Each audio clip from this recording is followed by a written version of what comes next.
Joining us now is OjyOkpe with stories trending around the world. Hello, Janix. Good morning, Dr. Abati. How are you this morning? I'm good. Perfect. Good morning, Ayo. We missed you yesterday. I missed How are you you this too. morning? Very good. Fantastic. Very good morning, Rufi. On fire. Oji on fire. Well, all right. Well, good morning to you, viewers. Let's begin what's trending by celebrating the Nigerian Air Force as they mark their 60th anniversary. The NAF was officially established in April 1964 to fully complement the military defense system of the Federal Republic of Nigeria, both in the air and on the ground. The Air Force is celebrating the milestone with the conference and exhibition of heads of African chiefs under the Third Air Forces Forum, which will take place in Abuja beginning today, May 23rd to May 24th, while a ceremonial parade and air show will take place in Kaduna. On Saturday, May 25th, the historic event is set to attract several chiefs of air staff and many aerospace industry leaders from across the world. The Chief of the Air Staff, Air Marshal Hassan Bala Abubakar, on behalf of officers, airmen, airwomen, and civilian staff of the Nigerian Air Force, is pleased to invite the general public to the 60th anniversary celebration of the Nigerian Air Force. Special guest of honor, the President and Commander-in-Chief of the Armed Forces of the Federal Republic of Nigeria, Bola Ahmed Tinubu GCFR, Nigerian Air Force, willing, able, ready. Well, congratulations to the Nigerian Air Force. They are inviting every Nigerian to join them. I mean, 60 years of great service. The theme of this year's event is leveraging strategic partnership in aerospace innovations for regional security. I thought it was important to highlight this and congratulate them. I mean, it's been 60 years. We're 64 years, right? But like I said, independence. Well, congratulations to the Nigerian Air Force. We will be watching. I hope that, Nigerians can attend to learn about all of their endeavors in the Nigerian space. All right, we'll take another story. The Minister of Aviation and Aerospace Development, Festus Keyamo, has reacted to media reports citing alleged safety violations raised by the UK Civil Aviation Authority at Gatwick Airport by Nigerian flag carrier Air Peace. On Tuesday, Air Peace debunked the safety breach allegations, stating that the media report contained falsehood calculated at creating fear and doubt in the minds of the flying public. Air Peace confirmed that the UK Civil Aviation Authority wrote to them after their statutory ramp inspection on April 7th, 2024, to request clarification on the use of the electronic flight bag and other concerns which were provided at the time, and the matter was closed. Well, in a post on X, the aviation minister confirmed Air Peace statement from the Nigerian Civil Aviation Authority, adding that the airline had the full backing and support of the Nigerian government in its operation of the London route. His tweet reads in part, "I have been adequately and reliably briefed on the progress made thus far on this issue by the Acting Director General of the Nigerian Civil Aviation Authority, NCAA. I am informed that the safety issues raised has since been adequately addressed by the management of Air Peace and promptly closed to the satisfaction of the UK authorities. I wish to state categorically that the federal government has full confidence in the continued safety of the operations of all Nigerian flag carriers designated on different international routes, including Air Peace, and will continue to support and nudge them forward in pursuit of world-class operational excellence." Dr. Abati, I'm coming to you with this story. I mean, we did see this story circulating, earlier in the week. It's good to see the Minister of Aviation give the assurance that, the reports were not really what it appeared to be. It appeared that it was some sort of infraction, but they were just safety issues, like in the Air Peace statement that I read. Air Peace had stated that those issues were regular issues that any airline can face. One of them was the, electronic flight bag that I mentioned earlier. The fact is that they were asking if they had the permission on the Boeing to use that particular electronic flight bag. And Air Peace provided the evidence at the time, back in April. So it is just quite weird that this report came out after the fact. And one of the reasons, or some of the comments that I've seen on aviation platforms is the fact that this matter was reported to the NCAA.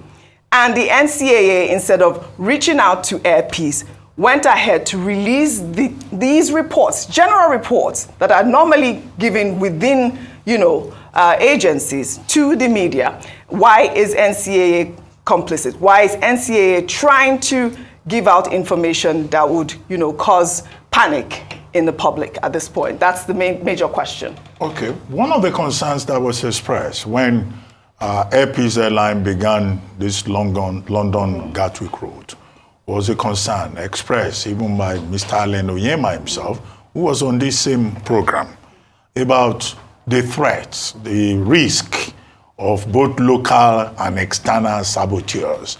I think when he was on the program, he expressed concern about the parking slot that was given to the inaugural flight to London on its return. And then, of course, commentators also said, because Air Peace Airline now will be going regularly to Gatwick, even at the Gatwick end, that the British aviation authorities may find all kinds of tricks, to frustrate the airline.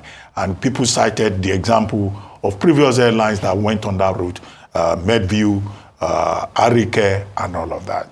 To some extent, when this story came up, it would appear to most people as a confirmation of initial suspicions that had been expressed. But Air Peace was very quick in coming out to say, look, this matter has been resolved.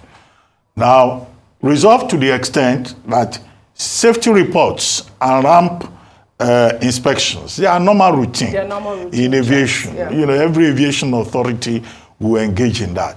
The comment you were referring to, the question raised by the fellow, is that why did the Nigerian Civil Aviation Authority, why did it publicize it? Why did it leak the communication?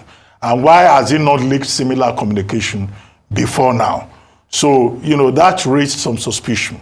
And the message to the NCAA is that the NCAA should focus on its professional mandates rather than acting as a busybody or, disclosing information that is of no relevance to the populace. If the matter has been resolved, what is the purpose of the release? So that is the suspicious thing.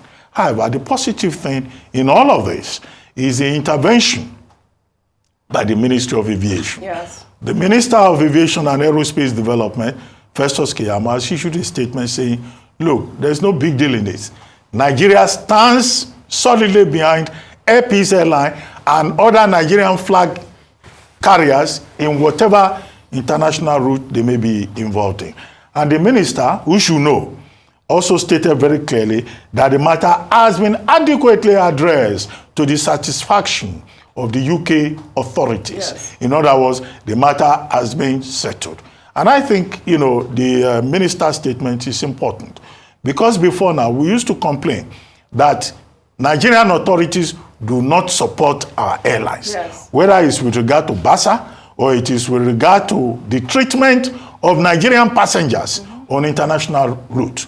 So it's good signal to see Festus Keyamo, Minister of Aviation, saying that, look, the Nigerian government is committed to supporting Nigerian flag carriers and also supporting Nigerian travelers to make sure that we are not abused in any way.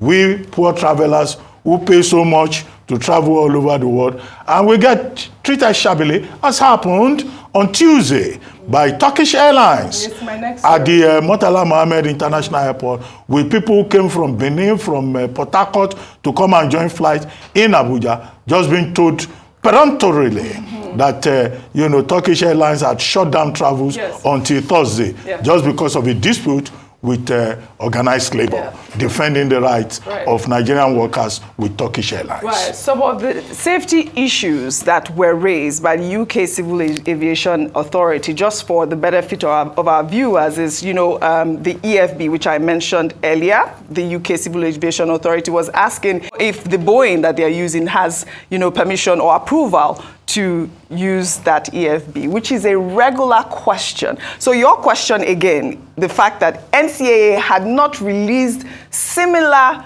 reports on other airlines, especially foreign carriers.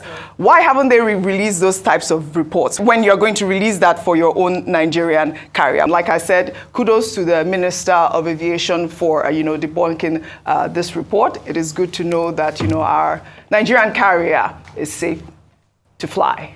Well, in the meantime, about 300 passengers were reportedly left stranded at the Murtala Mohammed International Airport in Lagos on Tuesday by Turkish Airlines. An aggrieved passenger in a video that has made the rounds on social media claimed that the aircraft flew back to Turkey without a single passenger.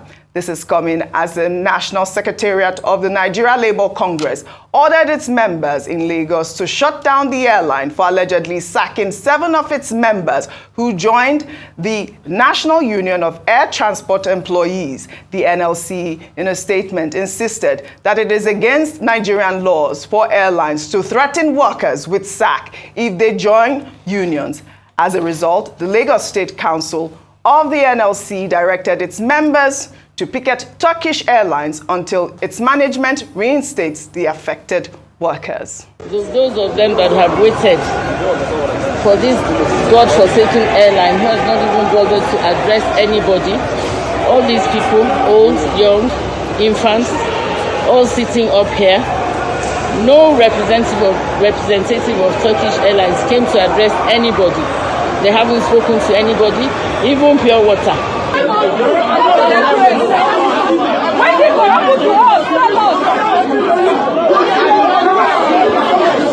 This is horrible for our Nigerian passengers to be stranded in the way that they were stranded. But so I had to reach out to Turkish Airlines to find out what really is going on. Why is it that you guys don't allow your staff to join the union? They provided me reports, they provided me evidence that all of their staff are with the union. And one of the reasons why this happened was because, or why the picketing is happening, was because of the 7 members that are part of the union, that they found out that they, were doing some ticket racketeering, and they were going to, they cost the airline about $600,000.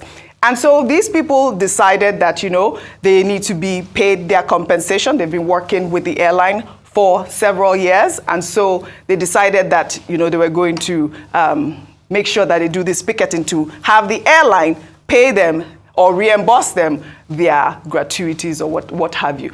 But they also have a court injunction at this moment stopping unions, NLC members from picketing at the airport. Dr. Bate, I'll ask you that question as well. Aren't there certain places that people are not supposed to protest? For example, like the airport. How can you infringe on people's rights at this point? These NLC people or whoever it is, these union people, decided that they were going to go and block the airlines. Of course, the airline had to leave because they could not issue tickets. They could not board their passengers. So why would they stay? They had to leave on an empty plane, costing the airline as well. Your thoughts on this story? Thank you so much, Oji, for that balance, because a lot of people and the narrative has been complicity or just blaming the airline solely. I do believe that both parties have some blame. Obviously, as you mentioned, as a result of, for national security, these places have been barred from there being protest or picketing. So that would have been illegal on the side of organized labor. However, I think the reason why a lot of people will point fingers at airlines like Turkish Airlines for maltreating their passengers without any word is because at the end of the day, I'm transacting business with you. I bought a ticket from you. And so you owe me explanation. If we didn't say all this, we wouldn't know what's happening in the background. All I know is that I paid you for a service and you didn't deliver on that service. If it were anywhere else in the world, they would take very measured steps to ensure they cover their backs and protect their consumers, their customers, irrespective of whilst they are dealing with any other issues, third-party issues. My contract is with Turkish Airlines, and so them moving away without, for some people, an explanation, perhaps if an email had been sent, because at registration, you leave your email details, you leave your telephone number details, so they could have contacted their passengers.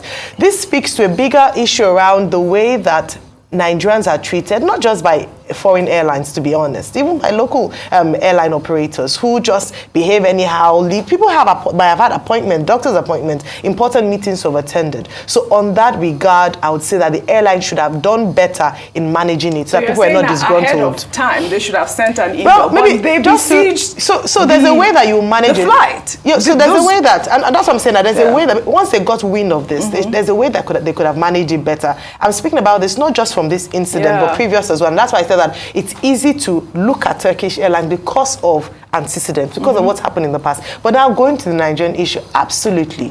We cannot be complaining of businesses running away because of unfavorable working conditions and blaming the government alone. If organized labor themselves, who have staff members or who have members benefiting as staff from that organization and wanting to destroy that organization or stop them from earning money, that has to be contained, that has to be addressed. There's a limit to, I know you want to push for that, and if those staff members, 7 of them, because they said they got wind that 4 others are going to be dismissed, were dismissed as a result of corruption or racketeering, then they ought to be brought to the book, and things have to be done properly. So I think it's just, as on a broader sense, this anyhowness of doing things, both on the side of the organized labor, both on the side of the airline, anyhowness, and you have to address that. It's unacceptable, really. And the security forces were there. They couldn't do anything. They stopped our Nigerians from flying. People came from Benin City. People came from different parts of Nigeria to fly, and this group of people decided to stop them from flying. So one thing has to be said. I mean, we've gotten all the analogy from Turkish Airlines, the court cases, and all of that, but it still rests on Turkish Airlines, like you said rightly, because there's a duty of care for the passengers.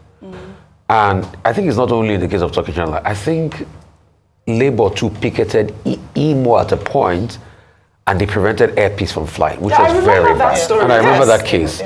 So we should also have conversations with Labour as regards picketing airports and disruptions and things like that. But as regards the duty of care, what was Turkish Airlines even going to do for the passengers that were there at that time? What did they do to them? Where was the country director to make these explanations? It's because you reached out. The people that needed this explanation more were people like a certain man called, I don't know his name now, Bioko or something, that he said he came for his mother's burial, and if he didn't return on that flight, he would have been sacked. Those are people that needed. So where was the country manager? So that's why it goes back to your point about communication. Couldn't they have at least taken them to a better place that night? Where were all of these things put in place? For those that are doing ticket racketeering, also it goes back to Turkish Airlines. What is their processing that'll make people or members of staff have so much access to your backend and doing ticket racketeering of over $600,000, which is a colossal amount to lose in a country where we say we don't even have the money? So how can they fix their processes and all of that? I think these are the questions we'll get. NCA is already looking at it, all right? Achibogu, that heads public affairs in NCA, said, we're going to discipline Turkish Airlines and all of that. It's good you brought your own side of the story to it, but also we should also look at the duty of care of passengers. And like you said rightly, even Nigerian Airlines too do it. So what did they say they're going to do for the passengers? You asked 2 questions. Where was the manager? You heard in that video, a lady there was saying people from FAN took the country manager away because of safety, number 1. Then they have also released a statement, Turkish Airlines, saying that those people that missed their flights, they can rebook their flights with at no additional cost and all of that. Obviously, that's what's going to happen. I wish we had a lot of time, Dr. Abati. First, at issue here is the right of a worker to join a union. The labor regulations say you can join voluntarily. Yes. Now, where there are exemptions in a company, if the number of workers is not up to 50, then you cannot unionize. And that's why some employers of labor will not employ up to 50, so that you don't form a union on top of their head. Now, in the case of Turkish Airlines, they said 7 persons were sacked because they joined union.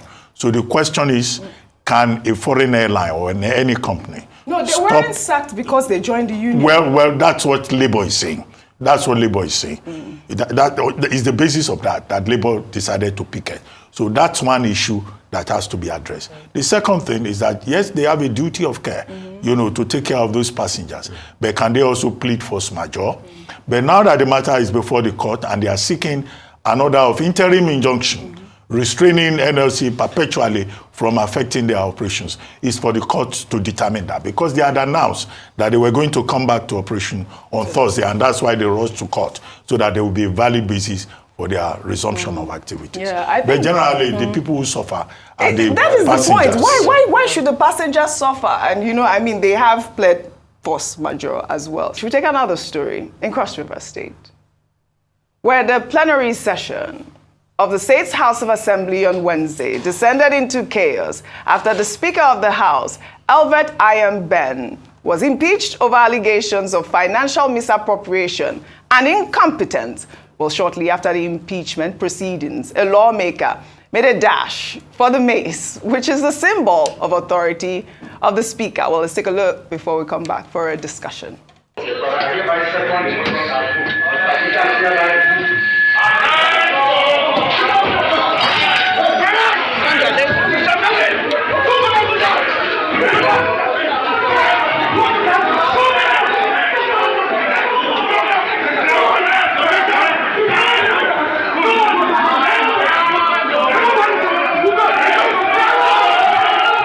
We've seen this story.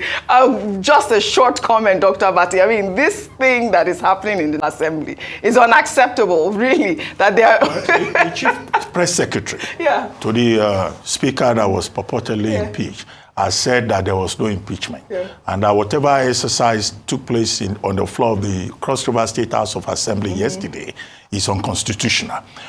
Meanwhile, 17 out of the 25 members of the Cross River State House of Assembly voted to remove him. They accuse him of incompetence, of not understanding parliamentary procedures, but more importantly, they say he's been getting over 400 million from internal revenue. I'm talking about the fact that a lawmaker can do all that, what do you call it, Nollywood movie during the assembly. It's standard, is that what they practice. That's in the parliament now. They shouldn't that's be why we doing talk that about type Portuguese of parliament. nonsense. They shouldn't be doing that. In Portugal, that's what we talk about Portuguese parliament. Come on, we are not Kenya, we're not a jungle country. They all rush for the symbol. We'll keep hearing these types of things. Well, we'll take our final story. It's under entertainment.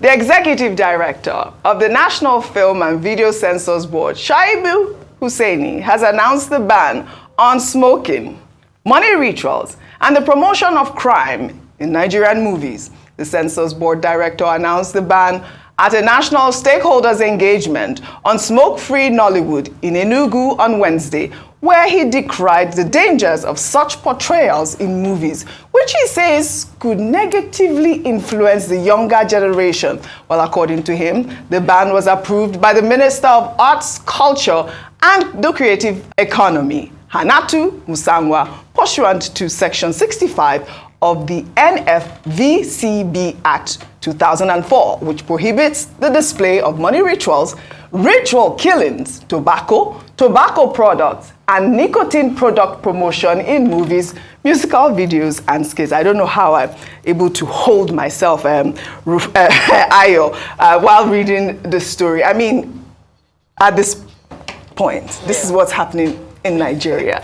Okay, so then very quickly, sometimes the challenge is an overregulation of sectors in terms of, sometimes rather than fix the underlying problem, we cut up, we just cut a cosmetic regulation of things. Will that help? Remember when they banned the Yahoo song that was promoting Yahoo boys? I don't think, in fact, we have doubled the number of Yahoo. So if we don't deal with these societal issues, even if you ban it being shown in film, it's just a small part of the influence on that sector. Film is imitation to life. I mean, how is this possible? And it's a reflection of society. Culture. And also those things you're banning, those things might also be to be able to act as a deterrent for people doing those things. So to teach them. So I think it's also, what you should do is encourage the story writers how to craft this narrative for proper, elucidation of society, but not ban it. You can't ban creativity. Absolutely. You can't hold water. Dr. Abate, I think they should abolish this draconian act really quickly. The big challenge is about artistic freedom. Yes.